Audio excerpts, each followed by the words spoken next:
হয়ে গেল। আমার ভাই সাজামৃত, আমার ছেলে চাকরি শুধু জয়েন করলো। এখন আমার ছেলে আমার ভাইয়ের কারণে আমার ছেলের চাকরি চলে গেল। আমরা অসহায় হয়ে গেলাম। ওর কারণে ওর বাবা স্ট্রোক হয়ে মারা গেল। আমার ছেলের চাকরি যাওয়ার কারণে ওর আব্বা চলে গেল।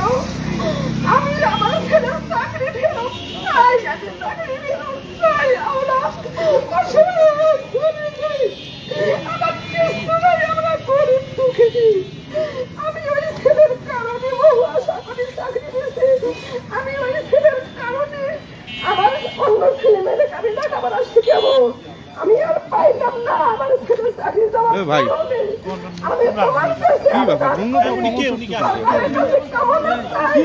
আপনি কে?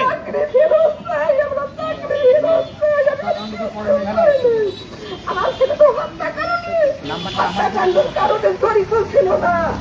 কেন আমার ছেলে অপরাধ কি? আমার ছেলে তো অপরাধ করে নাই, কোনো অপরাধ করে নেই। তার কেন আমার ছেলে চাকরি গেল আমি জানি না। আমি আবেদন করি আপনার কাছে আমার ছেলের চাকরি চাই, নাহলে আমরা সহে আমরা যাবো।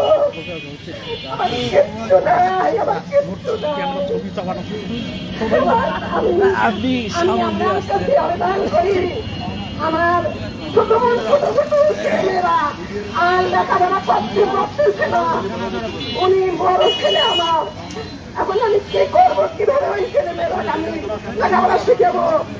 কিভাবে আমি ওষুধ খাওয়াবো? আপনার কাছে আমার আবেদন, আমার ছেলে যদি চাকরি ফেরত চাই, আমি চাকরি ফেরত চাই, আমি কিছু চাই না। ধন্যবাদ।